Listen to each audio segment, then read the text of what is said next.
Bienvenue à toutes et à tous et heureux de vous accueillir pour ce troisième webinaire. Rendez-vous avec votre MDPH. Avant de commencer, avant d'entrer dans le vif du sujet du thème de ce soir, rapidement quelques mots sur cette action d'information de la MDPH et du département de la Gironde. Ce rendez-vous, comme on l'a dit précédemment, puisque c'est la troisième fois que nous nous retrouvons, a pour objectif de présenter l'émission, l'activité de la Maison départementale des personnes handicapées, d'informer les personnes et les professionnels concernés par la question du handicap, à savoir le circuit d'une demande, les différentes prestations auxquelles une personne pourrait prétendre, la mise en œuvre des décisions MDPH, bien évidemment, les modalités d'accompagnement, dispositifs, services, prestations. Pour le dire autrement et très rapidement, l'idée est quand même de rapprocher la MDPH de vous qui êtes en ligne. Rendez-vous avec votre MDPH, c'est un cycle de 4 webinaires. Nous nous sommes déjà retrouvés au mois de septembre et novembre de l'année dernière. Et durant ces 2 rendez-vous, le premier a porté sur le circuit de la demande auprès de la MDPH. Et au mois de novembre, nous nous sommes retrouvés, nous avons abordé le parcours de scolarisation de l'enfant. Ce nouveau webinaire, ce soir avec vous, nous allons aborder les différentes possibilités de recours lorsqu'une personne reçoit une décision de l'AMDPH avec laquelle elle n'est pas d'accord. Rappelons que ce webinaire a de nouveau été préparé, comme les dernières fois, par un collectif de personnes, des professionnels agents de la MDPH et des territoires, des professionnels d'établissements et services médico-sociaux, des associations girondines telles que l'ADA 33, dont nous avons une représentante ce soir à cette table, et enfin l'Union départementale des CCAS de la Gironde. Ce soir, en quelques mots, nous allons donc traiter les différentes voies de contestation et de recours, les démarches que vous, personnes en situation de handicap, vous avez à effectuer dans ce cadre-là, les prestations qui sont concernées par chaque recours contestation. Vous allez le voir, 3 séquences vont scander ce webinaire. Le premier portera sur la conciliation, le second sur le recours administratif préalable obligatoire, et enfin nous terminerons par le recours contentieux.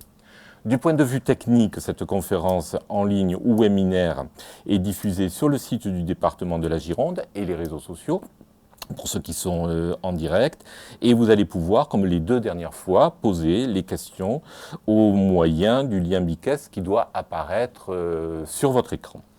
Cette conférence en ligne est, comme les 2 dernières fois, traduite en langue des signes par la société Scopsigne, et bienvenue à Aurélien et Florie qui signent ce webinaire.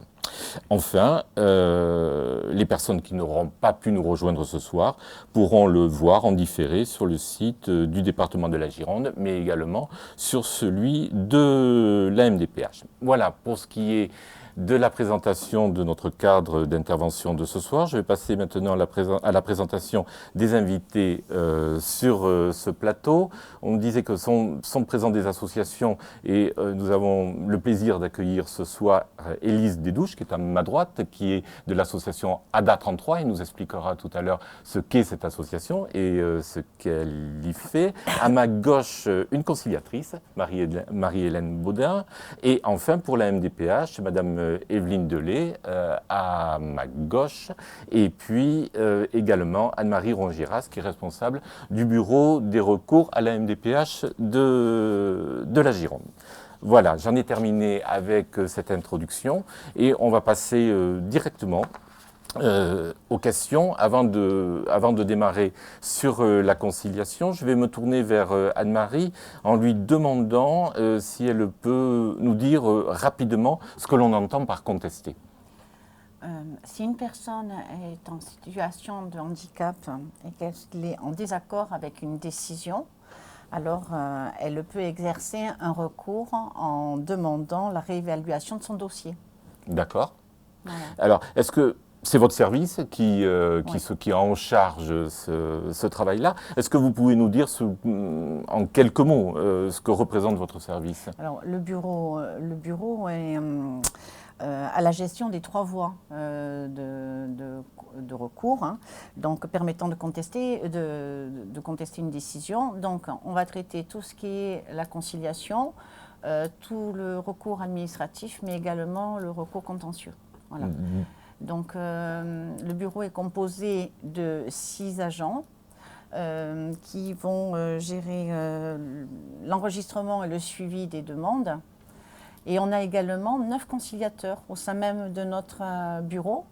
Donc, ce sont des personnes qui sont indépendantes de la MDPH. Ce sont des personnes qualifiées qui vont se charger d'accompagner et de soutenir les personnes dans sa démarche dans la contestation des décisions. Donc c'est vous qui êtes en charge des 3 thématiques de ce soir, voilà, conciliation, recours administratif, recours contentieux que nous allons aborder. Ok, merci beaucoup Anne-Marie. Également à ma gauche, Élise, du coup votre association peut soutenir les personnes en situation de handicap ou leurs aidants dans cette démarche. C'est l'ADA 33. Est-ce que vous pouvez, en quelques mots, nous présenter l'association pour laquelle vous travaillez ? Alors oui, donc l'ADA 33, c'est l'association de défense des droits des personnes accidentées et handicapées de la Gironde. Donc notre activité principale, c'est surtout le volet accident du travail et maladies professionnelles. On agit également auprès des assurances lors des accidents, par exemple, de circulation. Et on a aussi, du coup, on intervient pour les décisions MDPH. Quand effectivement les personnes souhaitent contester des décisions de rejet, on peut les accompagner dans leur démarche, tout à fait. D'accord. Eh bien, et alors désolé Marie-Madeleine pour avoir écorché votre prénom, vous avoir attribué, avoir attribué votre prénom. Alors, on va commencer par la première séquence. On va commencer par vous, qui êtes conciliatrice à la MDPH. Est-ce que vous pouvez nous dire rapidement comment vous en êtes venu à assumer cette fonction bénévolement ? Alors, j'exerce effectivement cette fonction de conciliatrice depuis le début de la mise en place. Je recommence parce que je n'avais pas pris le micro. Donc j'exerce depuis plusieurs années la fonction de conciliatrice auprès de la MDPH. Et en fait, depuis le début de la mise en place par le département de la Gironde en 2011. De par mon expérience professionnelle, j'avais des connaissances en matière, sur la question du handicap, en matière de législation sociale et concernant les prestations attribuées par la MDPH. Aussi, quand la MDPH m'a sollicité et m'a proposé d'être conciliatrice, j'ai tout de suite accepté parce que ça me permettait de continuer à contribuer à améliorer l'accès aux droits des personnes handicapées, que ce soit adultes ou enfants et leurs familles. Donc ça m'intéressait de continuer cette mission. D'accord, à une autre place que celle qui était la vôtre professionnellement. Voilà. Votre rôle, votre mission, vos missions plus précisément du coup. Eh bien, alors donc comme le disait Anne-Marie, nous sommes 9 conciliatrices et conciliateurs à assurer ce rôle en Gironde. Alors nous sommes désignés et nommés par une instance décisionnaire de la MDPH. Nous sommes tenus au secret professionnel. Donc bénévole, comme il a été dit, et indépendante de l'institution MDPH. Et cette position de tiers extérieur est intéressante et joue un rôle important justement dans la confiance que les personnes, les demandeurs peuvent nous donner. Voilà, donc ça facilite effectivement cette confiance. Alors nous intervenons suite à la demande de conciliation des demandeurs qui ne sont pas d'accord avec la décision. C'est la première voie de recours facultatif dans le parcours de contestation. Et donc, nous avons un entretien avec les demandeurs. C'est un moment important, essentiel, où nous prenons le temps nécessaire afin de bien comprendre ensemble la situation et puis le désaccord des personnes. C'est un temps d'écoute et de dialogue où nous nous attachons à ce que les demandeurs puissent exprimer vraiment leur désaccord, expliquer vraiment ce qui ne leur convient pas et pourquoi, et aussi de mettre en évidence les éléments qui n'apparaîtraient pas dans le dossier de demande et que la MDPH n'a pas, qui n'est pas dans le dossier, effectivement, et donc méconnu. Et ce sont souvent des difficultés provoquées par le handicap dans la vie quotidienne. C'est souvent des choses qui ne sont pas assez explicité, peut-être. Il y a toujours une sorte de pudeur un petit peu à expliquer l'impact et le retentissement dans le réel qu'on a dans le quotidien. Ce sont aussi des éléments d'évolution de l'état de la personne qui a pu évoluer depuis la demande. et qui sont à actualiser. Et c'est aussi quelquefois fournir des documents complémentaires qui permettent d'éclairer la MDPH afin de réviser la situation, la décision et de réévaluer. D'accord. Donc, en fait, toute personne qui ne comprend pas une décision, toute personne qui aimerait à ce qu'elle lui soit explicitée, vous l'aidez Oui. dans ce sens-là, et voire vous déterminer avec elle un recours si nécessaire, et le recours, on y viendra dans un second temps tout à l'heure. Est-ce que, concrètement, on peut rentrer dans le déroulé d'une conciliation? Est-ce que vous pouvez nous expliquer concrètement comment se déroule une conciliation? Alors, comment ça se passe? D'abord, pour l'organiser, nous avons un temps de préparation de la conciliation avec le service. C'est-à-dire que nous avons accès au dossier, ce qui permet de comprendre déjà quelle est la problématique et quelle est la demande. Si c'est une allocation handicapé adulte, c'est concernant différentes prestations, PCH ou pour les enfants, la USH, le parcours de scolarisation, donc différentes prestations. Et alors nous avons accès au dossier à l'exception des dossiers médicaux, car il faut le préciser, nous ne sommes pas médecins, donc nous n'avons pas tout ce qui est lié au secret professionnel, au secret médical, nous n'y avons pas accès. Ceci dit, les personnes peuvent à leur gré nous communiquer les documents médicaux qui leur semblent utiles pour comprendre leur situation au moment du rendez-vous, au moment de l'entretien. Donc à partir du moment où on a consulté ce dossier, on prend un rendez-vous par téléphone, le plus souvent, parce que c'est plus aisé de pouvoir convenir d'un temps, et pour organiser cet entretien qui a lieu dans les locaux de la MDPH. D'accord.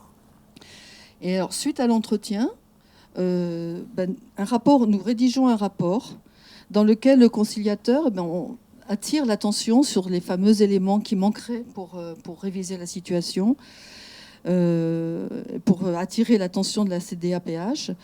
Et il est aussi amené à formuler des propositions telles que soit s'orienter vers un RAPO, un recours administratif préalable obligatoire, ou bien un classement sans suite si on pense qu'effectivement il n'y a pas d'éléments qui permettraient d'aller vers ce recours.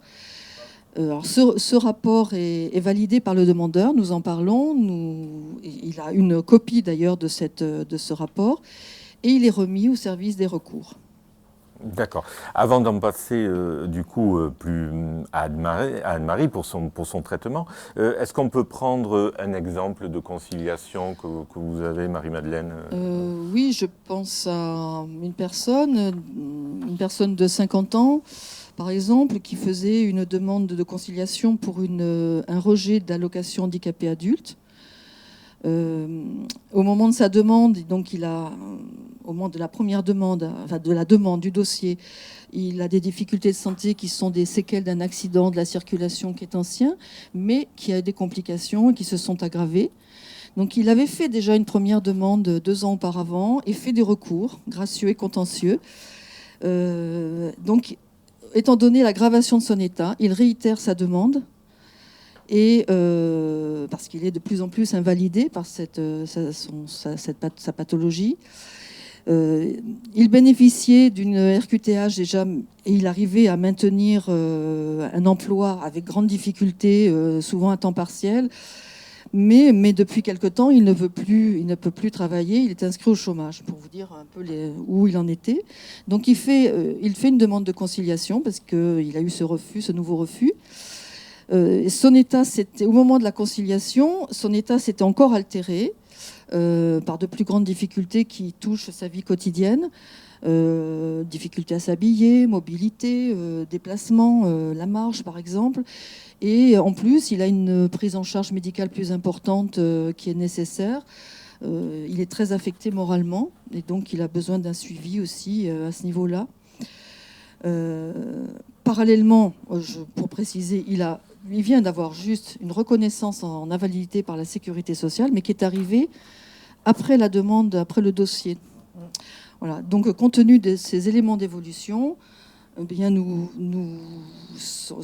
nous paraît opportun, effectivement, qu'il fasse une demande de RAPO. C'est ce que nous proposons. Et ce monsieur, cette personne, fait cette demande de RAPO.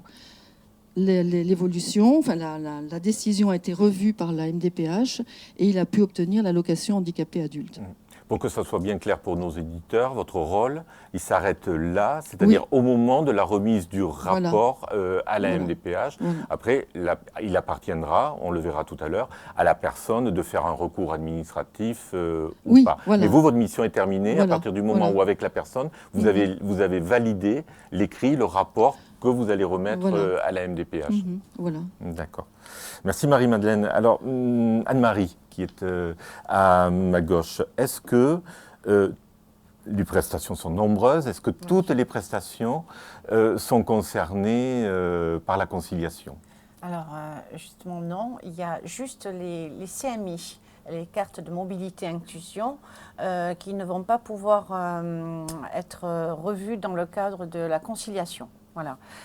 Pourquoi? Parce que, alors, quand on parle de les CMI, c'est les cartes de mobilité inclusion, donc on parle de la carte de stationnement, la carte de priorité ou la carte d'invalidité. Donc ces trois cartes, en fait, elles sont du ressort du président du département. Ce n'est pas la CDAPH qui prend la décision d'attribuer ou pas ces cartes, c'est vraiment le président. Et donc à ce titre-là, les conciliateurs ne pourront pas exercer la mission de conciliation suite au rejet de l'attribution des cartes. Sur l'attribution des cartes. Ok. Du coup, on devrait voir apparaître à l'écran l'adresse. Alors, du coup, Anne-Marie, si officiellement, on peut écrire un courrier à Monsieur le Président, je pense que ça apparaît sur votre écran, Monsieur le Président du Conseil départemental de la Gironde, avec l'adresse qui suit. Mais je pense que ça peut être plus simple que ça, c'est ça, si je ne me trompe pas? Oui, alors on peut faire peut-être un mail ou... Alors voilà, c'est vrai que depuis la crise sanitaire, on a vu que les mails marchaient très bien. Donc on prend toutes les contestations aussi par mail s'il y a besoin. Mais voilà, sinon, la demande de CMI, elle doit être adressée à Monsieur le Président du département. On a vu l'adresse apparaître. Et il faut savoir que ça va quand même arriver à notre bureau. C'est à notre bureau, au bureau des recours de la MDPH, que nous allons enregistrer les demandes. Voilà.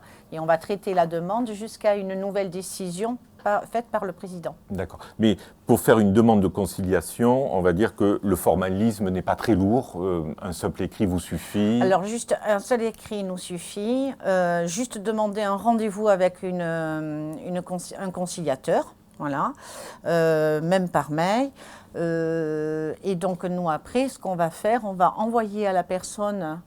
on va accuser réception de la demande et on va lui envoyer le choix, une liste, la liste des conciliateurs, donc des 9 conciliateurs. Donc ça, c'est très réglementé, c'est le cadre, c'est un décret qui précise bien le dispositif, à savoir qu'on envoie donc la liste de 9 conciliateurs et la personne va choisir au moins 3 conciliateurs sur cette liste. Une fois que cette liste est revenue au niveau de notre bureau, c'est là où nous allons nommer le conciliateur. Nous, on connaît à peu près l'activité, le nombre de rendez-vous en cours avec les conciliateurs. Donc nous, on va tout de suite choisir la personne qui est disponible le plus rapidement possible pour mettre en place la procédure. Et donc, une fois qu'on a fait le choix, on écrit à la personne en disant que c'est monsieur ou madame Untel qui se chargera de faire la conciliation et le conciliateur lui-même sera informé pour cette prise de rendez-vous. D'accord. Alors, j'ai peut-être été un petit peu flou tout à l'heure dans ma question, à laquelle j'ai un petit peu répondu d'ailleurs, à tort. On est bien d'accord. Pour les cartes, c'est à monsieur le président du conseil départemental de la Gironde. Pour la conciliation, c'est MDPH de la Gironde, bureau des recours. Voilà, les 2 adresses devraient apparaître sur votre écran. J'étais un petit peu flou, vous voyez, m'en excuser. Une fois que le conciliateur, par exemple, en l'occurrence Marie-Madeleine, a remis son rapport, que se passe-t-il Alors, une fois que le rapport est déposé... Alors, vous l'avez un petit peu dit, parce que du coup, vous allez envoyer une liste à la personne, elle va choisir 3. Est-ce qu'il y a des choses à rajouter là-dessus? Voilà, une fois qu'on a le rapport du conciliateur au niveau de notre bureau, il faut se dire, la procédure, elle est terminée. Voilà, on disait tout à l'heure, il n'y a pas de suivi, il n'y a rien au niveau du conciliateur. Le rapport est arrivé à notre niveau et on va le mettre dans le dossier et on attend. Parce que là, à partir de maintenant, la personne, elle a le choix. Soit on classe ensuite la demande de contestation, car les explications et les orientations ont pu être abordées avec la prise de rendez-vous avec le conciliateur, soit la personne est en droit de faire après un rapport suite aux préconisations du conciliateur. D'accord. Voilà. Comment la personne prend contact d'ailleurs avec le conciliateur? Elle a un numéro de téléphone? Alors, ça se passe comment? non, c'est nous qui donnons le numéro de téléphone de la personne au conciliateur. Voilà. D'accord, donc c'est le Ah. conciliateur, c'est vous Marie-Madeleine qui appelez la personne qui a fait une demande de conciliation. Voilà, on a les numéros de téléphone et on appelle les personnes. La personne, elle a juste le nom du conciliateur qui va prendre contact avec eux. D'accord. Voilà. Mais avec les personnes. Mais sinon, c'est le conciliateur seul qui a le numéro de téléphone. Les conciliateurs ne donneront jamais leur numéro de téléphone pour ne pas être dérangés, D'accord. justement. Une idée de durée du temps pour que cette conciliation soit mise en place à partir du moment où... Alors, à partir du moment où on réceptionne la demande de rendez-vous, on a 2 mois pour exercer la procédure de conciliation. Alors, il faut savoir qu'à partir du moment où la personne demande la conciliation, les délais pour un recours administratif est suspendu. On attendra vraiment que la conciliation... on a 2 mois. Voilà, on a vraiment 2 mois à partir du moment où on réceptionne et la remise du rapport au niveau de notre bureau. D'accord. Merci beaucoup Anne-Marie. Avant de passer aux questions des internautes, Élise, pour bien clarifier les rôles de chacun autour de cette table, sur ces aspects conciliation, vous intervenez ou pas? Alors on imagine que non, dans la mesure où vous n'êtes pas officiellement conciliatrice, tel que vient de nous l'expliquer Anne-Marie, mais j'imagine que vous donnez peut-être des conseils. Alors, Est-ce oui. qu'il vous est par exemple arrivé de dire à une personne: allez d'abord voir le conciliateur ou la conciliatrice, demandez à la MDPH. Alors, nous, effectivement, on intervient souvent après la conciliation, puisqu'on est plutôt apte à accompagner les personnes sur tout ce qui va être le recours préalable obligatoire. Par contre, effectivement, il faut quand même souligner ce qui est important, c'est que la conciliation, l'avantage, c'est que le conciliateur va avoir accès à des données, puisqu'il est en contact quand même avec l'MDPH, ce que nous, on n'a pas forcément. Il y a ce fameux rapport qui peut être une pièce utile et essentielle quand on veut aller plus loin dans le rapport. Donc effectivement, avant même de faire un rapport, c'est bien et c'est effectivement mieux d'aller voir le conciliateur avant toute chose. D'accord. Ce qu'on peut conseiller ce soir, là je m'adresse un petit peu à tout le monde, c'est avant d'aller vers un rapport, une démarche vers le conciliateur serait souhaitable, enfin la plupart du temps souhaitable. Au moins ça permet d'expliciter avec la personne le dossier, de mesurer ce qu'il en est, d'expliquer un peu plus précisément les choses, avant d'aller directement sur un recours administratif comme on le verra tout à l'heure. Oui, et puis je peux juste rajouter. Allez-y, Marie-Madeleine. Je peux juste rajouter qu'effectivement, nous avons aussi un rôle un peu, je dirais presque de pédagogie par rapport au dossier. Et nous relisons le dossier et nous voyons souvent des éléments, ce que je disais tout à l'heure, qui pourraient être des éléments importants à connaître. Et donc, c'est d'informer les personnes et de les aider à remplir, si c'est par exemple une nouvelle demande qui va... ça peut aussi aboutir à et puis une... vous êtes en lien avec les équipes de la MDPH oui, également. voilà, on comprend, on cerne mieux effectivement pourquoi ça n'a pas pu être compris. On rappelle le cadre réglementaire aussi. Oui, voilà. Quand il y a eu un rejet, on explique que c'est par rapport au cadre réglementaire. Et alors, par rapport aux conditions aussi, ça permet d'informer, de préciser les conditions, les critères aussi des prestations. Par exemple, pour la PCH, c'est un élément important. Voilà, donc c'est ça. Quelquefois, c'est des critères très simples, mais ça permet d'expliquer le bien fondé de la décision MDPH. Et ça, c'est important parce que les personnes ont besoin de comprendre. Ce parcours est souvent très complexe pour eux. Ils ont fait quelquefois plusieurs dossiers et c'est difficile, quoi. C'est quand même ils apprécient justement d'avoir cette rencontre avec le conciliateur parce qu'ils sont entendus.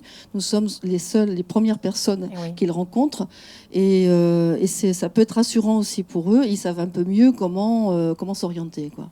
Okay. Merci beaucoup Marie-Madeleine. On est arrivé au bout de ce que l'on voulait de manière générale vous dire sur la conciliation. Nous allons passer maintenant aux questions des internautes. Alors j'en ai au moins 2 qui s'affichent sur notre écran. Ah non, je n'ai plus que 2, ça y est. Alors il faut que vous m'excusez, mes progressifs ne sont peut-être pas très bien ajustés.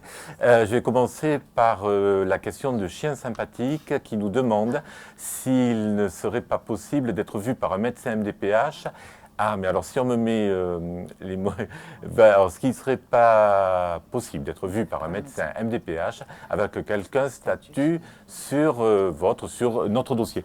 Institutionnellement, je vais me tourner vers Evelyne, qui est directrice de la MDPH, pour qu'elle apporte la réponse à Chien Sympathique. Alors effectivement, le dossier, il est évalué par une équipe pluridisciplinaire d'évaluation qui comprend plusieurs professionnels, qui comprend donc un professionnel de santé, médecin ou infirmière, ergothérapeute, psychologue, travailleurs sociaux.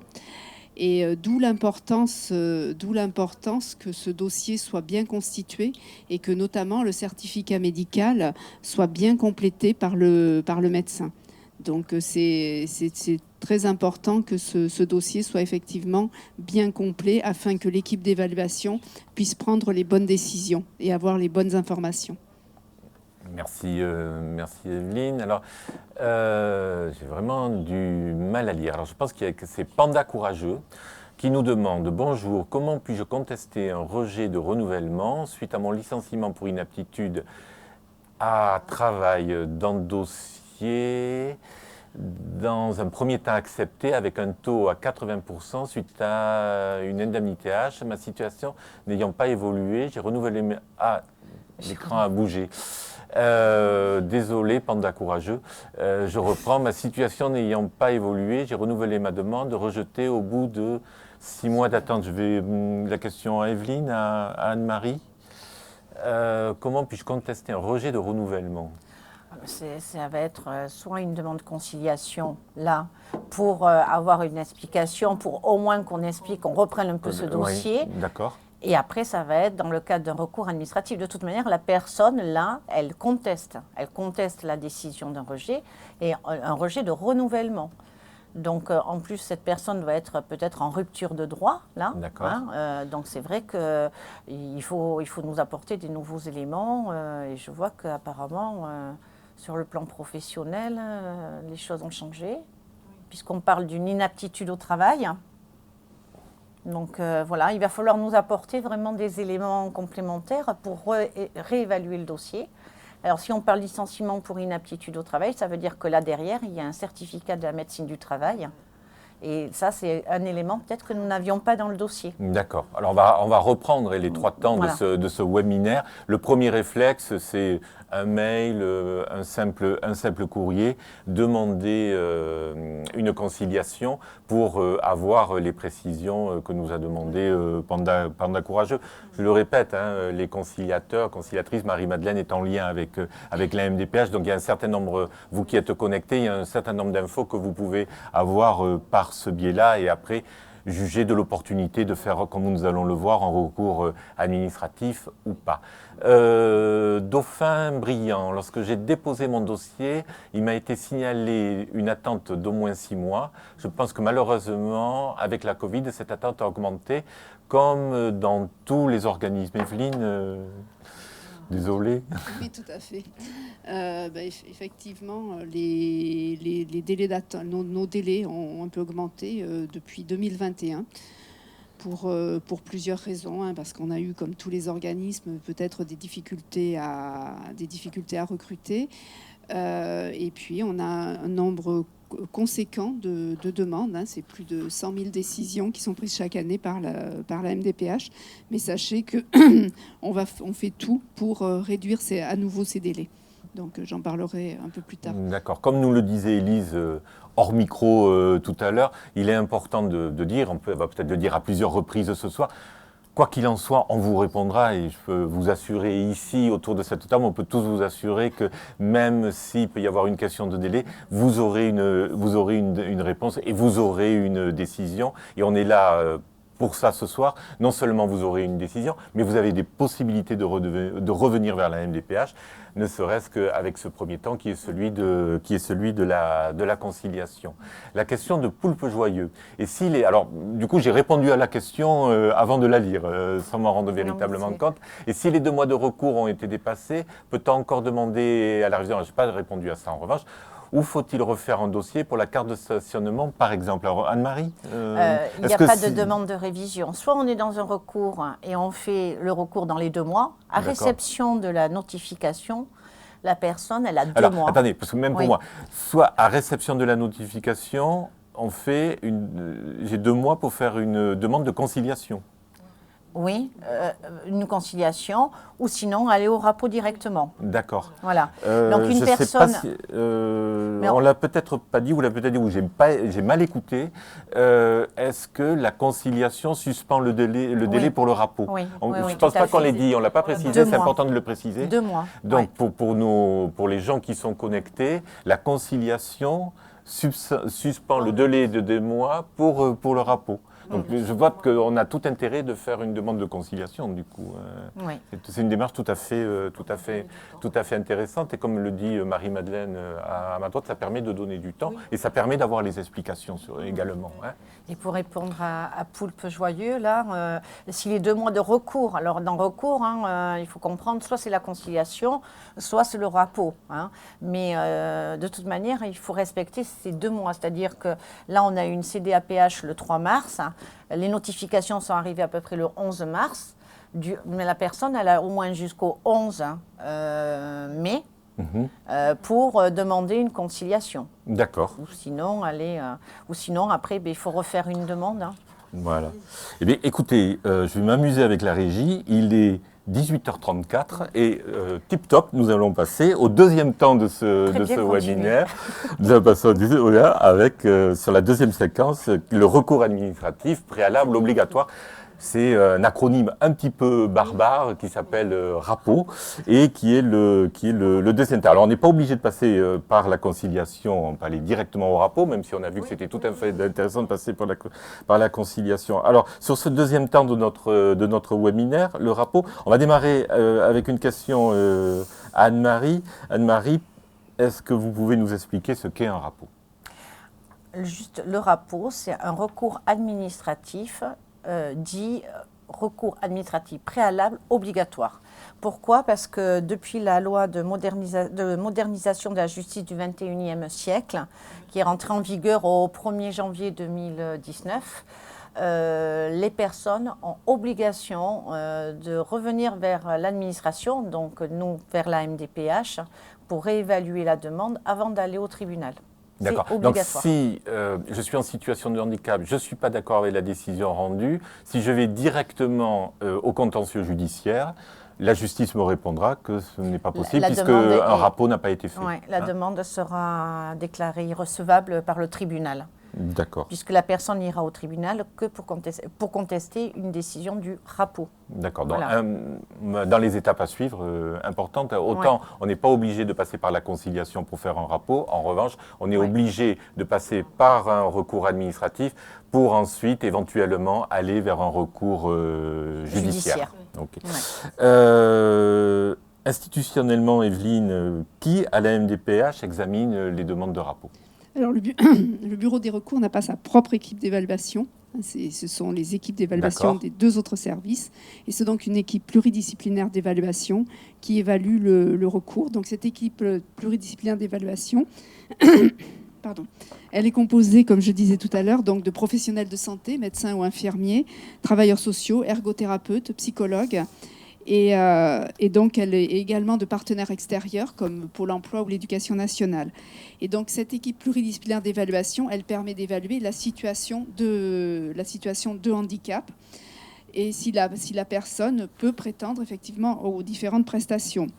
Dans le cadre du rapport, donc les dossiers sont réévalués par une équipe qui est différente de celle qui a procédé à la première évaluation pour avoir un nouveau regard sur le dossier. Alors ce qui est important dans le rapport, c'est d'apporter de nouveaux éléments, d'apporter des éléments complémentaires sur votre situation pour que l'on puisse, au vu des éléments que vous nous apportez, bien évaluer la situation. C'est-à-dire, c'est tous les éléments médicaux, les éléments par rapport à votre situation professionnelle. Tous ces éléments-là, il faut qu'ils soient dans le dossier. Oui, je crois que c'est important de préciser que si l'état de santé de la personne a changé, c'est important de revenir vers son médecin et de faire remplir un nouveau certificat médical de manière complémentaire. Ça, c'est sur les aspects santé. Et sur les aspects retentissement de ces problèmes de santé sur la vie sociale de la personne, il est important d'en témoigner et d'en témoigner autour de documents tels que projet de vie. Mais je réinsiste un peu lourdement peut-être à revenir sur la conciliation, mais parfois le projet de vie n'a pas été complété et donc l'équipe d'évaluation de la MDPH a peu de choses en termes de retentissement du problème de santé de la personne. Et c'est là où, Marie-Madeleine, vous m'expliquiez, quand on a préparé cette émission, vous m'expliquez que c'est là où vous pouvez intervenir de toute façon, de façon très, très intéressante. Donc, du coup, qui dit rapport, comme nous l'a expliqué Evelyne, qui dit rapport, dit véritablement élément complémentaire, tant du point de vue de la santé, et là, il s'agit du certificat médical, tant du point de vue de la situation administrative de la personne. Donc, ça peut être une inaptitude au travail, un licenciement pour inaptitude, et bien d'autres choses, un logement qui n'est pas adapté, donc une voiture qui ne l'est pas également. Ça, c'est du point de vue administratif, mais également comment la personne vit ses retentissements, c'est-à-dire ce que ça a comme incidence sur sa vie sociale. Je crois que c'est important de rappeler ça ici, c'est-à-dire on ne peut pas faire un recours comme ça administratif. Evelyne, allez-y, complétez du professionnel, coup. même. Oui, alors je voulais effectivement compléter aussi pour le dossier, lorsque vous déposez un dossier, même si ce n'est pas un rapport, l'importance de faire compléter le certificat médical par le médecin, parce que votre situation, quel que soit, même si vous avez eu des dossiers précédents, votre situation a forcément évolué. Il est important que ce certificat médical soit bien complété pour que nos professionnels de santé puissent bien évaluer votre situation. D'accord. Merci Evelyne. Vous vouliez rajouter quelque chose, Anne-Marie ? Oui, avant que je vous pose la question qui suit, mais allez-y. C'est le retentissement social, ouais, allez-y. aussi professionnel, je disais. Oui, bien sûr. Parce que c'est vrai que souvent, je le vois, on a des demandes de contestation sur les droits à H, par exemple, avec un taux qui pourrait permettre un droit, sauf que on ne nous explique pas vraiment les freins. Qu'est-ce qui empêche la personne, par exemple, de travailler ? Voilà. Ça, c'est une des questions qu'il faut qu'on arrive à se poser aussi. Aujourd'hui, qu'est-ce qui empêche une personne de travailler au moins à mi-temps sur un poste adapté ? Souvent, voilà, nous, on le voit, les gens nous disent « je suis dans l'incapacité de travailler ».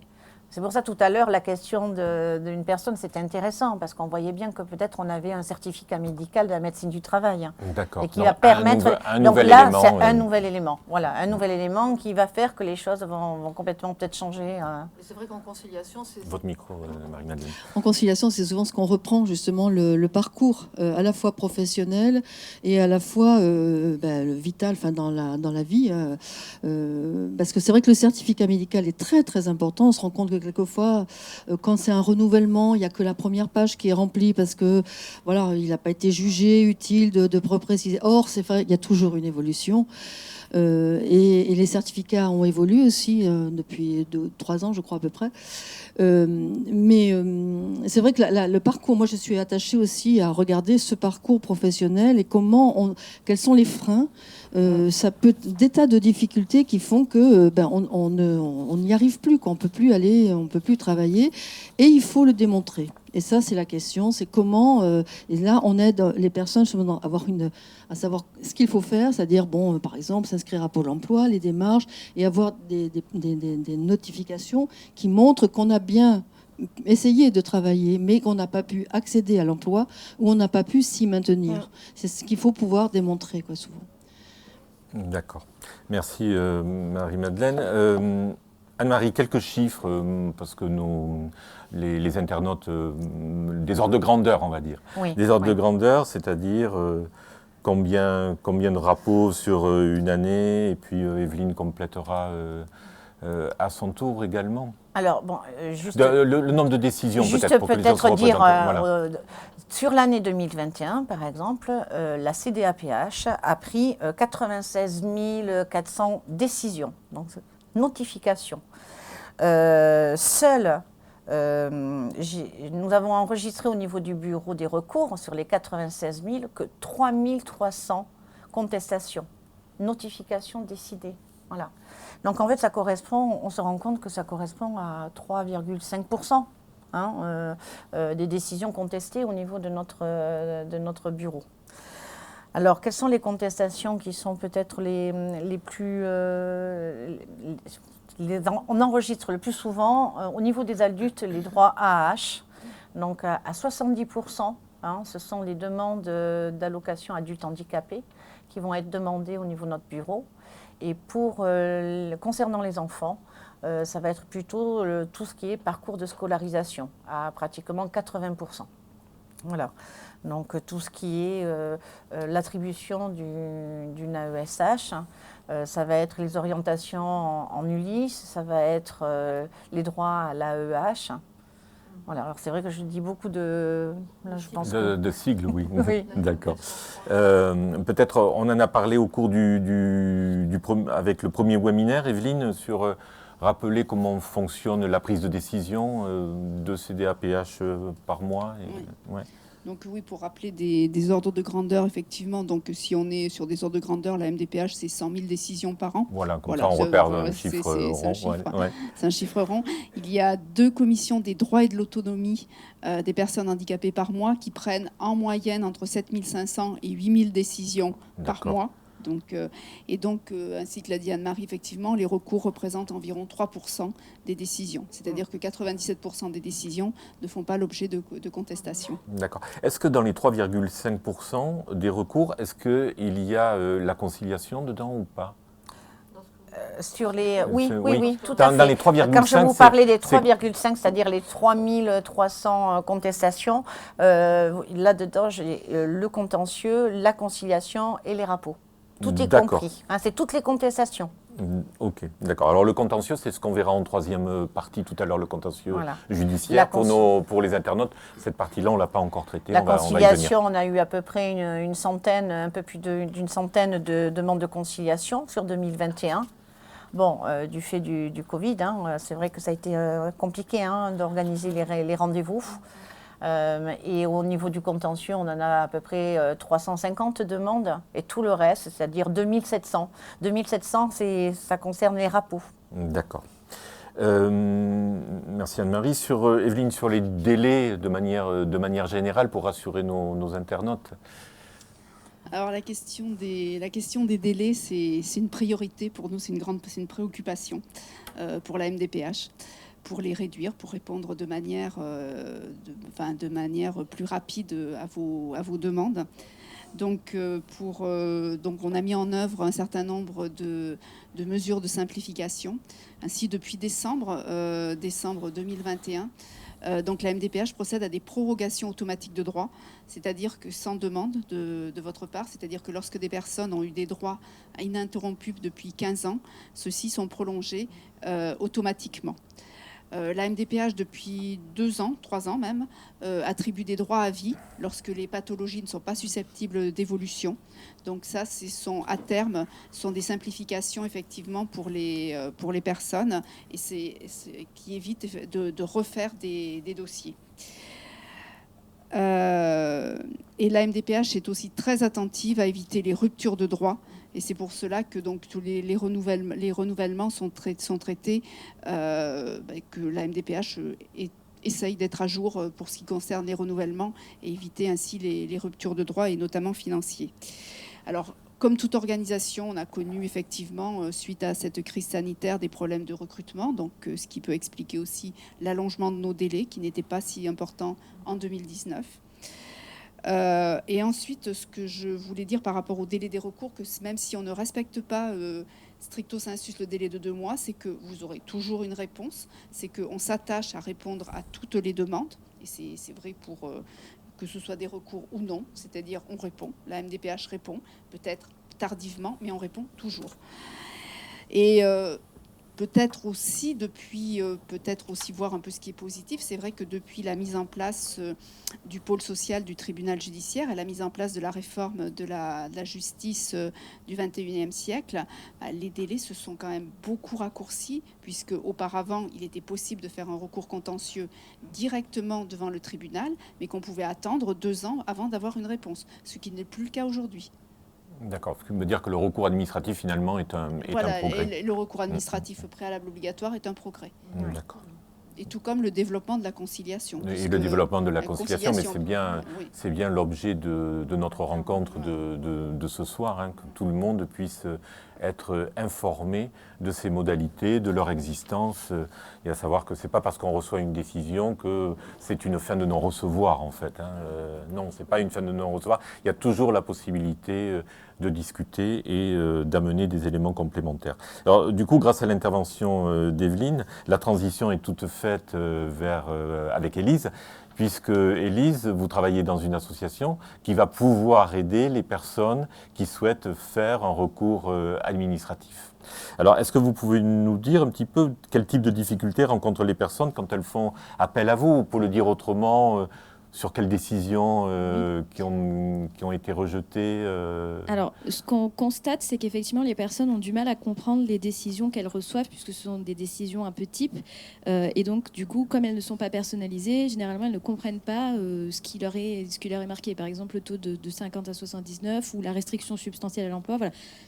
Pour reprendre Anne-Marie, sur les rejets d'AH, ils ne comprennent pas ce que ça veut dire et ils ont besoin qu'on leur explique effectivement ce que c'est. Donc, nous, on est là pour ça, pour effectivement reprendre aussi le dossier. On fait un peu le rôle du conciliateur, entre guillemets, puisque du coup, on reprend les dossiers, on les analyse également, on essaye de voir ce qui aurait pu manquer et on demande à ces personnes, effectivement, en fonction de la situation et de la décision rejetée, de nous apporter des éléments permettant effectivement de pouvoir contester cette décision. Donc voilà, la plus grande incompréhension, c'est pourquoi je ne vois jamais personne et voilà, ces décisions qui sont rendues et qui sont des décisions types et du coup, voilà, qui sont parfois, pour certaines personnes, pas très compréhensibles. D'accord. Comment on vous contacte Alors, on est joignable par téléphone, par mail et on a un site internet, du coup, c'est l'ADA33 pour éventuellement nous rencontrer et qu'on puisse discuter et voir, étudier les situations de chacun. D'accord. Vous pouvez soutenir, alors du coup, vous pouvez soutenir, aider les personnes pour n'importe quel type alors, nous, on de est recours ou... uniquement sur les adultes. On ne gère pas les dossiers pour les enfants. D'accord. Donc, on est vraiment que sur les adultes. Et on les accompagne effectivement, donc on reprend le dossier, on explique les décisions. Généralement, on demande les copies des demandes du dossier initial qui avait été fait pour voir ce qui aurait pu manquer. Et puis on les rédige les rapports et on les accompagne vraiment jusqu'au bout de leur contestation. D'accord. Je vais apporter une précision ici ce soir. Pour les enfants, je vais inciter tout le monde, si vous avez une question qui concerne les enfants, à revoir, qui est toujours en ligne, notre webinaire sur la scolarisation de l'enfant en situation de handicap, où l'inspectrice nous a très clairement dit que le premier réflexe à avoir quand on est en difficulté avec une décision, c'était la première chose de revenir vers l'éducation nationale et que le premier interlocuteur, ça allait être pour les enfants l'éducation nationale. Donc vous, Ada, vous aidez les gens que les adultes. Sur des rejets, adultes. Donc on va avoir l'allocation adulte handicapé, la carte de stationnement. Oui, la plupart des rejets que nous on traite, c'est pour effectivement les rejets d'AH et plus particulièrement effectivement les rejets de renouvellement d'allocation adulte handicapé, puisque effectivement il y a des gens qui l'ont eu pendant très longtemps et qui, quand ils font un renouvellement, se voient rejeter cette décision et du coup là ne comprennent absolument pas. Donc c'est vrai que c'est parfois difficile de leur expliquer que c'est un droit qui est temporaire, qu'il y a effectivement une évolution législative, qu'il faut apporter de nouveaux éléments. Mais voilà, ces personnes nous disent mais oui, mais si je travaille pas depuis 10 ans, c'est bien parce que j'ai un problème. Donc comment apporter de nouveaux éléments? Voilà, c'est toute la démarche de l'association. Est-ce qu'il y a des personnes qui viennent vous voir pour lesquelles une demande de PCH, aide humaine ou aide matérielle a été refusée ou... Alors c'est très très rare. Ça c'est rare. Très très rare. Nous, on n'en traite pas. Enfin là, vraiment, depuis que je suis moi à l'association, des rejets de PCH, j'en ai pas traité. Du coup, question pour la MDPH, on a moins de recours en matière de PCH, aide humaine, une technique? On en a quelques... Non, pratiquement pas. Pratiquement Voilà. pas, d'accord. Un petit peu, sur très peu. En conciliation C'est vraiment très peu. Oui, c'est très peu, hein, la PCH. Il faut savoir que les personnes, Madame Delay peut peut-être confirmer, ils ont un plan qui leur a été proposé pour une aide humaine, par exemple. Ils ont la possibilité de contester, mais c'est bien avant la décision de la CDAPH. Et donc, du coup, ça nous est arrivé dernièrement, c'est ce qu'on a vu au niveau de la CDAPH. Hein. Numériquement, on prend beaucoup plus de décisions d'AH que de PCH. La PCH, ça représente environ 8000 décisions.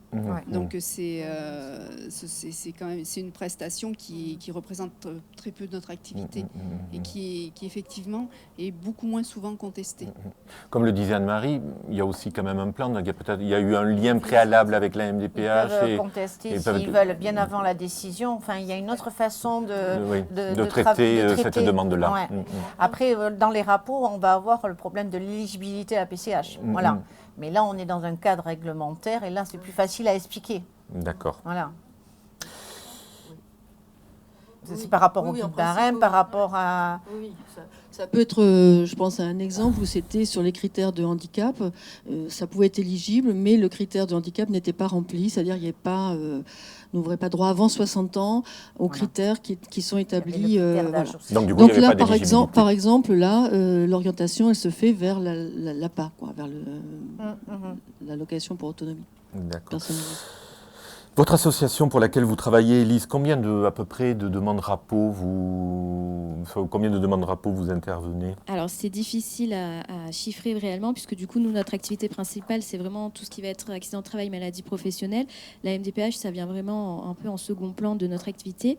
Donc j'ai pas vraiment de chiffres. Par contre, voilà, ce que je peux dire, c'est qu'effectivement, on constate que souvent, ce sont des rejets d'allocation adulte handicapé et de renouvellement d'allocation adulte handicapé.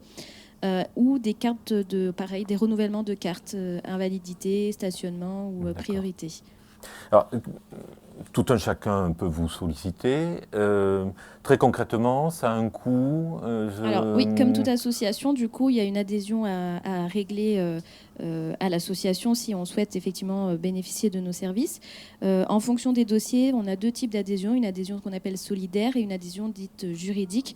Donc en fonction, voilà, si c'est simplement des renseignements ou un accompagnement, on va proposer l'adhésion solidaire simple. Par contre, s'il y a un dossier juridique à constituer et donc une assistance juridique, là on partira sur une adhésion juridique et donc si les personnes sont intéressées, on peut avoir les montants du coup, adhésion solidaire, adhésion sur l'adhésion solidaire, c'est cette année 58 €. L'adhésion juridique est à 270 € l'année. Voilà, ce qui l'aide apportée au regard de la somme que va devoir débourser la personne, enfin la somme reste très modeste, puisque si j'ai bien compris, vous allez jusqu'à la rédaction du recours en aidant la personne à y joindre les pièces complémentaires. Concrètement, on va en fait de la constitution du dossier MDPH jusqu'au tribunal pour cette somme-là. Donc, c'est-à-dire qu'on va aider la personne à constituer son dossier à la base. Si effectivement elle souhaite contester, aller plus loin pour le RAPO, on va vous rédigez et on le peut courrier. Également rédiger la requête pour le tribunal et assister la personne auprès du tribunal. Donc c'est une vraie assistance juridique. Voilà, si on mettait à face les chiffres d'un avocat, ça n'aurait rien à voir. Même par rapport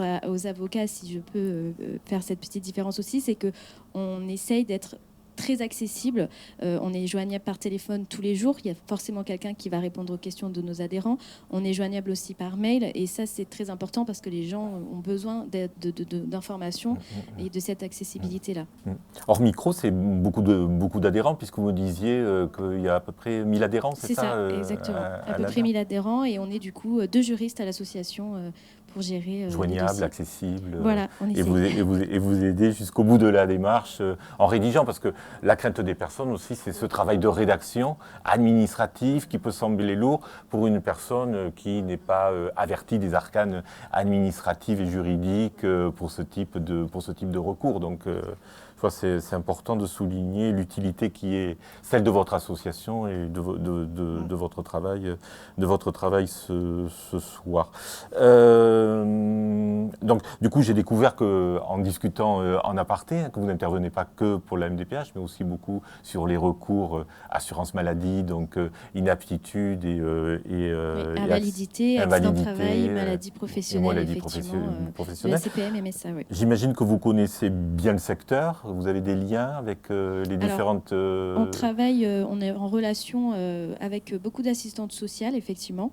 L'inspection du travail aussi, parfois, peut nous envoyer des personnes qui ont des difficultés, des accidents du travail. Donc, effectivement, voilà, on est surtout en relation avec ces personnes-là. D'accord. Un certain réseau. Ok. Anne-Marie, est-ce que le formalisme pour faire un recours administratif préalable obligatoire est le même que pour la conciliation? Un simple courrier ou c'est plus strict? Non, on demande un simple courrier. C'est pas la peine d'envoyer un courrier en recommandé avec accusé-réception. D'accord. Voilà, c'est pas la peine d'engager des frais. Juste un courrier, ça suffit. Dans les délais de 2 mois, comme j'expliquais tout à l'heure. À réception de la notification de la CDAPH. En sachant qu'un simple courrier ne sera pas suffisant, parce que j'ai dit simple, c'est voilà, le courrier, c'est pas uniquement inscrire je fais un recours administratif pour telle décision. Comme on vient de le voir avec Élise, ce courrier doit être argumenté, accompagné de ces pièces complémentaires pour que l'équipe d'évaluation, comme nous l'a dit Evelyne tout à l'heure, différente de la première, puisse prendre une nouvelle décision en connaissance de cause. Donc il est important que ça soit étayé. Et c'est pour ça que là, par contre, là pour les rapports, je ne donne pas l'adresse mail parce qu'on préfère l'avoir par courrier. Parce que généralement, le rapport, il va être accompagné de tous ces éléments, donc peut-être un nouveau certificat médical, puis après tous les autres justificatifs qu'on aurait besoin, et on préfère l'avoir sous format papier en fait. D'accord. Et s'il y a rapport, s'il y a eu préalablement conciliation, est-ce que le rapport du conciliateur est mis dans le dossier rapport? Alors, il n'est pas mis dans le dossier rapport. Il y a la procédure de conciliation, la procédure du rapport. Mais en fait, on est numérisé. Et lorsque les équipes d'évaluation vont aller sur les dossiers numérisés, tout de suite, ils vont voir qu'il y a eu une conciliation. Et donc, ils vont pouvoir d'abord, avant de traiter le rapport, aller voir le rapport de la conciliation. D'accord. Très bien. Donc, ils vont prendre connaissance de ce rapport. D'accord. L'adresse pour un rapport, j'imagine que, oui, je le vois, elle apparaît bien à l'écran, MDPH de la Gironde. Du coup, il faut mettre à l'attention du président. Oui, à l'attention du président de la présidente. De la présidente, oui, de la CDAPH, puisqu'on conteste une décision on conteste une décision de la CDAPH. D'accord. Et ce courrier, donc, arrivera aussi au niveau de notre bureau. On va l'enregistrer et on va suivre la suite du dossier. Jusqu'à une nouvelle décision.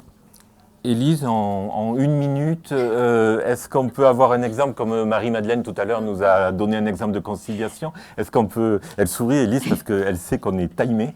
Et je vais me faire tirer les oreilles par la régie si à 19h30, je ne prends pas la question les questions des gens qui sont connectés. Allez-y. Je vais faire vite. Alors, du coup, oui, effectivement, sur les rapports, on voit que ça fonctionne quand même bien.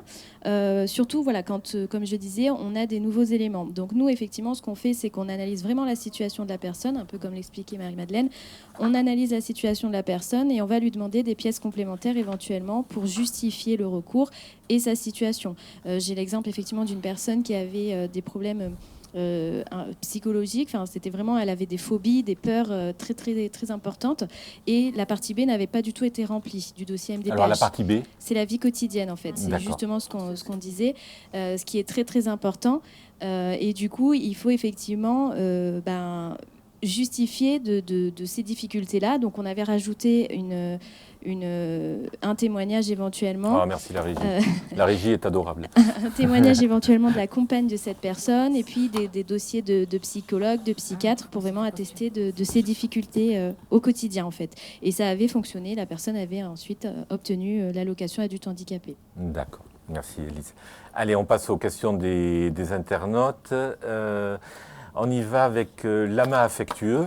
J'aime bien. Peut-on avoir les coordonnées complètes de l'association dont la jeune femme, donc Élise, en ce moment, vous nous donnez les coordonnées de l'ADA? Oui, alors pour faire plus simple peut-être l'adresse mail, donc c'est ADA33, donc c'est ADDAH33 @orange.fr. Le numéro, je suis désolée, je ne le connais pas par cœur. Mais j'ai voilà, au moins l'adresse mail. Mais j'invite cette personne éventuellement à nous envoyer un mail pour qu'on puisse après éventuellement fixer un rendez-vous à l'association. Alors du coup, je me permets de répondre à la deuxième question. Est-ce qu'on se déplace à domicile? Non, oui. Malheureusement, on ne se déplace pas à domicile. Les rendez-vous se font uniquement à l'association. On est situé du coup 69 avenue Bel-Air à Bordeaux. Donc c'est vers la place Mon-Désir, c'est pas à Bordeaux Centre, c'est vers Bordeaux-Codéran, Mon-Désir, la place Mon-Désir. Merci.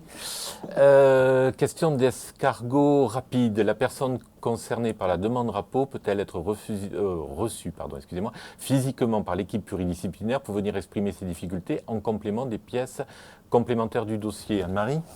Non, enfin, l'équipe pluridisciplinaire ne recevra pas la personne. Par contre, voilà, là, cette personne, comme je vois qu'il y a des pièces, des pièces complémentaires au dossier, en fait, ce aurait été bien de voir un conciliateur. Parce que, Marie-Madeleine, je ne sais pas ce que tu en penses, mais... Oui, Le micro, Marie-Madeleine. Oui, parce qu'effectivement, lors de la conciliation, on est un peu comme fait l'ADA, on essaie de voir ensemble. On ne rédige pas l'écrit, mais notre rapport, quelquefois, est un élément, un argumentaire aussi pour déposer un rapport. Et donc c'est vrai que le moment de conciliation, ça permet de voir quelles sont les pièces utiles et importantes. S'il y a des rendez-vous en cours, je vois des exemples comme ça, où le rendez-vous a lieu dans les délais de 2 mois, justement, pour faire un rapport, c'est drôlement important de pouvoir les apporter. Enfin, on essaie de voir dans le détail, effectivement, comment ce qu'il faut mieux, ce qu'il faut apporter, quoi. Et donc, Oui. et le descriptif, ce qu'on peut écrire dans le rapport permet aussi de donner, ce que je disais tout à l'heure, des éléments. Et les personnes peuvent, moi je les invite à écrire, oui, voilà, quels sont les retentissements, quelles sont leurs difficultés. J'arrivais à faire telle chose, je n'arrive plus, mes incapacités au quotidien, quoi, tout simplement. Quoi. On voit que c'est compliqué, justement, ce que dit la personne, c'est venir exprimer ses difficultés en complément des pièces. Mais gens, Evelyne voulait tellement, réagir tout à l'heure. Vous voulez réagir, Evelyne, sur est-ce que je peux être reçue physiquement à la MDPH? Cette personne peut aussi demander à être reçue par la CDAPH. Oui, aussi. Également, en complément de la Alors, conciliation. c'est important, c'est-à-dire que, alors que je ne me trompe pas dans le circuit, vous me reprenez, de toute façon, je peux toujours, même sur ma première demande, sans qu'il y ait recours, je peux demander à être entendu par la CDAPH. Je fais un recours administratif, je peux demander, une fois que l'évaluation a été réalisée, être reçu par la CDAPH. D'accord, et je le serai. Oui. Parce qu'en fait, d'abord, le dossier va être réévalué. Imaginons qu'on revient on propose à la CDAPH de revenir sur la décision, parce qu'on va appeler la personne pour lui dire, bon voilà, ce qu'on proposerait à la CDAPH, voilà la décision, on vous accorde. La personne, elle va annuler sa demande d'audition. Ce qui veut dire que quand il y a rapport, systématiquement, vous appelez la personne pour... Non, c'est quand il y a une demande d'audition. Mais ça peut nous arriver, en effet, d'appeler des personnes dans le cadre du rapport. Oui, nous, on appelle beaucoup les gens pour expliquer certaines choses. Oui, parce que c'est aidant, en fait. Du coup, la personne reçoit la décision, mais pour être entendue par la CDAPH, c'est trop tard. Oui. Donc, dans le cadre d'un rapport et de l'attention plus particulière qui va être apportée au dossier, je pense que c'est peut-être aidant qu'un coup de fil soit donné pour que la personne... Alors, au niveau du bureau des recours, vu du nombre de dossiers, c'est vrai que, comme on a dit, au nombre de dossiers de contestation, on prend le temps, l'équipe prend le temps vraiment d'appeler les gens. Voilà. Et les gens demandent à ce qu'on les rappelle aussi, et on prend ce temps-là pour expliquer. Voilà. Il faut savoir que toute mon équipe est vraiment une équipe très compétente qui connaissent vraiment les droits enfants, adultes. Enfin voilà, c'est un bureau quand même très spécifique au niveau. Evelyne, sur le site de la MDPH, la question de Dauphin Brillant, Pouvez-vous nous fournir par email une documentation concernant le recours? Est-ce que sur le site de la MDPH, on retrouve ce qu'on échange ce soir? On a les plaquettes. Il y a des plaquettes, oui, et hein. puis les voies de recours sont sur les notifications, sont inscrites sur les... Au dos des notifications. Au dos des notifications, vous avez toutes les voies de recours pour vous permettre Ouais. de faire un recours. Elles sont indiquées et en plus, oui, sur notre site, effectivement, il y a cette documentation. D'accord. Est-ce qu'on peut rassurer ici Hibou Intrépide sur le délai d'attente pour une demande de carte de stationnement, Evelyne? On va lui répondre. On va lui Ça, répondre. donc, Alors on va redire et encore redire, dire que même si on est ça d'accord, ça peut être un petit peu lent, Oui. mais C'est la préférence. la Il y aura NDPH une répond à tout le toutes les temps, demandes. tout le temps à toutes les demandes. Mais après, on comprend qu'un hibou intrépide puisse s'impatienter, on va dire, tout à fait. Bon, je rassure tout le monde, la MDPH ne travaille pas la nuit, mais ça reste quand même des oiseaux diurnes. Je pense qu'on a répondu à toutes les questions qui se sont présentées à nous, et dans le timing, on va pouvoir passer à la troisième étape, qui est le recours contentieux, ou autrement dit le recours juridique. Et là, je vais me tourner directement vers Anne-Marie. Donc, j'ai fait une demande de conciliation, puis un rapport. Il y a un autre moyen. Du coup, donc la conciliation n'a pas porté ses fruits. Le rapport administratif s'est conclu par un nouveau rejet.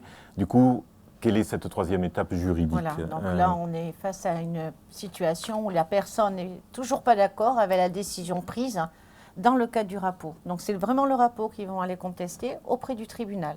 Voilà, donc ce qu'on appelle le recours contentieux. Donc, la personne, elle a, pareil, c'est toujours la même période, c'est 2 mois. D'accord, donc là, on rentre dans comment j'exerce ce recours contentieux.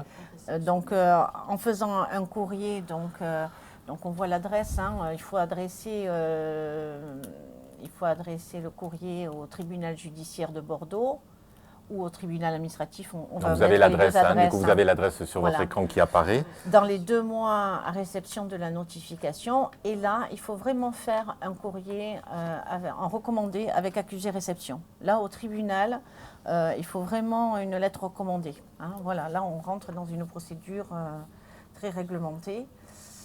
Moi, ce que je voulais quand même peut-être préciser, Dominique, c'est que quand on parle tribunal, c'est vrai que les gens ont tendance à dire « je vais au tribunal, il faut que je prenne un avocat ».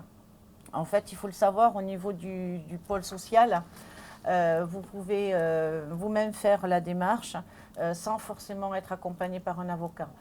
Ce n'est pas forcément utile au niveau des frais, enfin, c'est important, hein, ce qu'on disait. Alors après, voilà, vous avez... On peut être aidé par l'ADA, comme on vous l'a pouvez vu être tout à l'heure. accompagné par Ouais, l'ADA. ouais.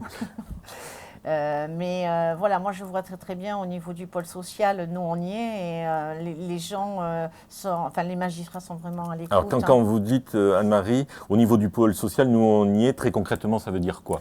En fait, il faut savoir que lorsque une personne conteste auprès d'un tribunal, tout de suite on est informé, on a un avis de recours. Ça nous demande, nous, d'envoyer le fond de dossier de la personne au tribunal avec les éléments médicaux, alors pour le pôle social, avec des éléments médicaux mis sous pli à l'attention du médecin expert.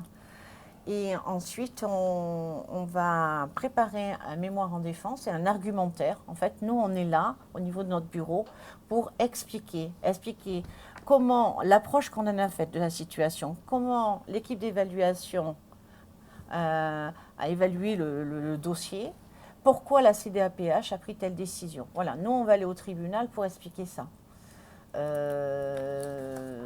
Donc, là, je ne sais pas, Donc, ce que je voulais rajouter, pardon allez-y, Dominique, allez-y. c'est de dire que tout le fond de dossier, le mémoire en défense, sera envoyé aussi à la personne, parce que tout ce qu'on dépose au tribunal, la personne doit La être personne au a les courant. pièces, et donc Toutes les pièces. elle a vos motivations sur le fond du dossier, Elle a- et vos motivations On lui sur retourne la... son dossier médical, on D'accord. va lui retourner son dossier MDPH et on va lui fournir quelques jours avant l'audience le mémoire en défense, c'est-à-dire l'argumentaire. pour D'accord. que la personne comprenne un petit peu la démarche.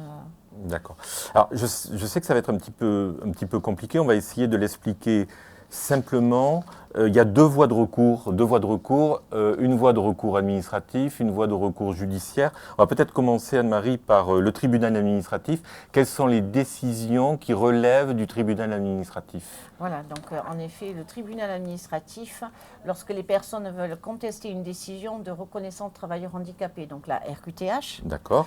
une orientation professionnelle ou sinon la carte de stationnement, uniquement. D'accord. Au niveau des cartes, c'est uniquement la carte de stationnement au tribunal administratif. D'accord. Et la désignation des établissements et services Oui, pour alors adultes. c'est vrai que je n'en parle pas parce qu'on n'en a jamais. Je D'accord. vous le dis. Donc, Au tribunal administratif, j'ai très peu d'RQTH et j'ai très peu d'orientation en ESAT. d'accord. Alors, c'est important pour les personnes sur ce trois types de rejets. Reconnaissance en qualité de travailleur handicapé, orientation vers un établissement ou service médico-social pour adultes, uniquement pour adultes, Ah oui. et carte mobilité, inclusion, mention stationnement, autrement dit carte de stationnement. Là, la personne doit écrire au tribunal administratif 9 rue Tastet, boîte postale 947 33 063, comme ça apparaît sur votre écran, Bordeaux-Cedex. Voilà, et là je rajoute qu'au tribunal administratif, il n'y a pas de médecin. Je crois que c'est important de le Oui, préciser. et puis il faut aussi dire Allez-y, Élise. qu'au tribunal administratif, voilà, il n'y a pas non plus besoin forcément de se déplacer puisque tout se fait par dossier. Donc c'est une procédure qui est très particulière, le droit administratif en lui-même. C'est pas une procédure donc, orale. voilà, tout se fait par écrit généralement. Donc voilà, les personnes n'ont même pas besoin de se déplacer au tribunal administratif. D'accord. Voilà, c'est juste. Et il faut savoir que comme il n'y a pas de médecin, là, on renvoie tous les éléments médicaux à la personne. On ne remet rien au tribunal. On n'a pas le droit, il n'y a pas de médecin. D'accord. là, on va Donc il n'y a pas renvoyer- d'éléments de médicaux qui sont pour Voilà, ces on envoie juste le fond de dossier MDPH au tribunal administratif et toute la partie médicale, on renvoie à la personne et elle qui décide si elle envoie au magistrat ou pas. D'accord. Mais voilà, il faut savoir, il n'y a pas de médecin au tribunal. Ok. Et donc, toutes les autres décisions, y compris les cartes mobilité, inclusion, mention invalidité, priorité, là, c'est le tribunal judiciaire dont l'adresse Le apparaît pôle social, oui. sur l'écran des internautes. Donc, pour faire simple, on a commencé par tribunal administratif parce qu'elles sont le moins nombreuses. Toutes les autres décisions, pour faire simple, tribunal judiciaire, pôle social, rue Lecoq, à Bordeaux, comme cela apparaît sur votre écran. Avant qu'on prenne deux questions d'internautes et qu'on se sépare, une question à Élie sur le recours contentieux. On a vu, c'est une démarche plus conséquente. Vous accompagnez la personne, bon, je vous fais peut-être un petit peu répéter, de la même façon que pour le rapport, vous rédigez... Alors, on va même un peu plus loin, du coup, puisque c'est quand même autre chose. Alors, après, sur la présence d'un avocat, effectivement, c'est pas obligatoire, mais c'est quand même conseillé. Après, sur le financement, il y a quand même l'aide juridictionnelle qui existe, les protections juridiques aussi qui permettent de prendre en charge les frais d'avocat. C'est conseillé, pourquoi ? Parce qu'on est quand même dans une procédure qui a quand même des règles à respecter et des formalismes aussi qui sont quand même importants. Les magistrats apprécient quand même quand les choses sont classées, précises, argumentées, qu'il y a des pièces qui sont... Voilà, c'est quand même un jeu de conclusion. Voilà, c'est quelque chose qui demande quand même un petit peu d'expérience. Est-ce que vous pouvez assister la Nous, personne? on le fait. On le Vous fait le faites, également. d'accord. On assiste les personnes, donc on constitue les dossiers, on constitue les requêtes introductives d'instance, on rédige des conclusions, ce qu'on appelle. Donc c'est vraiment on explique au magistrat les frais, la procédure, on reprend les textes de loi, on reprend les faits. Et on explique en fait aux magistrats, donc comme Anne-Marie, on est au tribunal nous aussi, on y est, on assiste les personnes et du coup on explique la situation quand c'est nécessaire, puisque voilà, ça permet aux personnes aussi d'être là pour elles. Elles ont parfois un peu d'appréhension d'aller devant les tribunaux. Il faut savoir que le tribunal judiciaire de Bordeaux, voilà, ce contentieux-là est un contentieux qui est quand même encore très humain et où vous avez la possibilité de vous exprimer. Et effectivement, au tribunal judiciaire, vous êtes vu après par un médecin expert sur place lors de l'audience. Ok, merci Élise. Je propose qu'on passe aux questions des internautes pour terminer cette soirée. Alors, il y a une question de Poussin Libéré. Qui nous dit que je suis au tribunal et actuellement... Non, ah oui. Alors du coup, ah oui, il y a deux questions de Poussin Libéré, excusez-moi. Donc, 3 rapports, 30 pages, et ces rapports étaient documentés. Je n'ai jamais eu un seul appel du bureau de recours. Dois-je y voir une discrimination où mon dossier ne nécessitait pas d'explication, Anne-Marie? il faut pas voir les choses comme ça. Non, il faut pas. On ne peut pas appeler tout le monde. Hein. Voilà, imaginez-vous que 3300 comptes, on ne peut pas appeler. Voilà. D'accord. Là, ce que je vois, c'est que bon, 30 pages, oui, je vois que la personne a insisté, 3 rapports, 30 pages. Là, je pense que là, il faut voir vraiment un conciliateur pour essayer d'y voir plus clair qu'est-ce qui s'est passé. Et je pense que là, derrière, on est sur du tribunal. Nous, on appelle vraiment quand on voit, je vais vous donner juste un exemple, Dominique, si vous permettez. Allez-y. Par exemple, quand on voit que dans le cadre du rapport, une personne arrive qui nous dit « mais moi, je conteste le rejet de la PCH parce que moi, j'ai besoin d'une aide ménagère, j'ai besoin qu'on m'aide pour les repas ». Là, il ne faut pas que la personne elle perde de temps, même au niveau des évaluateurs, puisqu'en fait, ce sont des demandes qui ne relèvent pas de la PCH. Donc voilà, vous voyez, c'est des choses comme ça. On va appeler pour que personne ne perde du temps, ni la personne qui attend une réponse de notre part, vu nos délais en plus, hein, et même les évaluateurs. Bon, voilà, la réponse, elle est claire. D'accord. Voilà. Donc, ce qu'on peut conseiller à Poussin Libéré, c'est peut-être de venir vers vous pour avoir un conciliateur, Ouais. une rencontre avec le conciliateur, parce qu'il y a la deuxième intervention de Poussin Libéré. Du coup, je réponds aux 2 questions qu'il nous pose, ou qu'elle nous pose, je ne sais pas trop.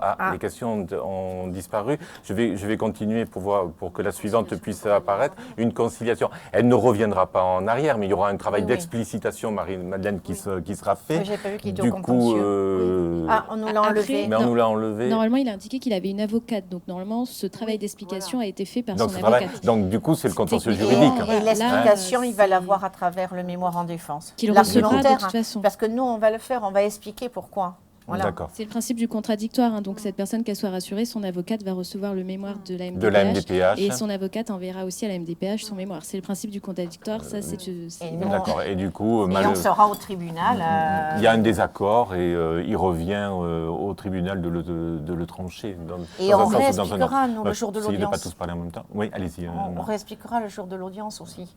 Voilà, on y sera. Donc, Mais Marie-Madeleine. on peut penser qu'effectivement, si cette personne, je ne sais pas si elle a fait appel à la conciliation, mais souvent, justement, c'est l'occasion d'éviter d'être dans des erreurs, par exemple, si on ne connaît pas les critères, les droits, ça permet, là, nos explications peuvent être importantes, justement, pour le déroulement ensuite des recours. D'accord. C'est qu'il y a quelque chose qui n'a pas été compris, quoi. Il y a quelque chose qui n'est pas expliqué comme il faut, quoi.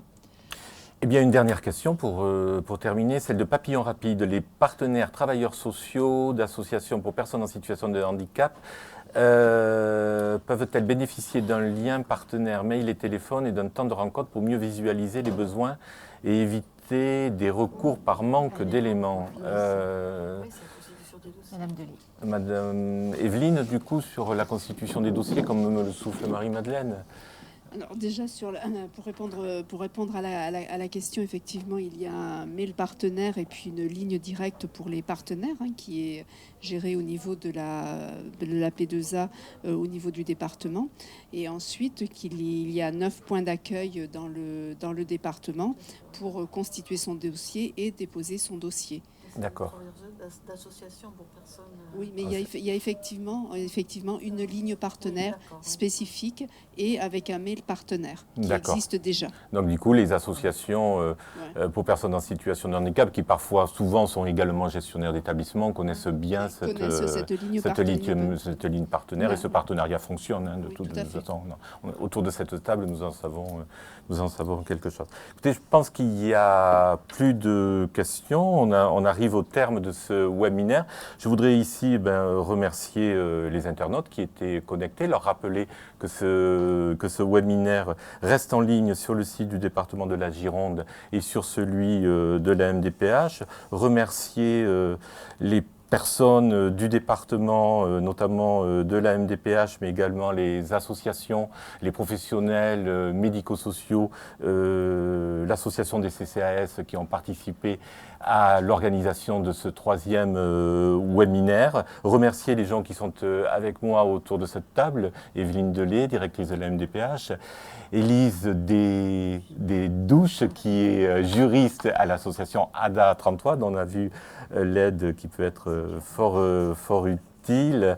Anne-Marie Rongiras, qui est chef du service du bureau des recours, qui nous a apporté tous ces éléments administratifs et toutes ces voies qui existent lorsqu'on n'est pas d'accord avec une décision prise. Et puis le premier, on va dire, le premier palier, le palier important, la conciliation. Remercier Marie-Madeleine Baudin pour sa participation en sa qualité de conciliatrice qui peut vous apporter aux uns et aux autres, vous aider à expliciter le dossier, notamment comme elle nous l'a expliqué, parce qu'elle a accès à ce dossier, hormis les pièces médicales que vous devez de lui apporter si elle vous est proposée parmi les 3 conciliateurs.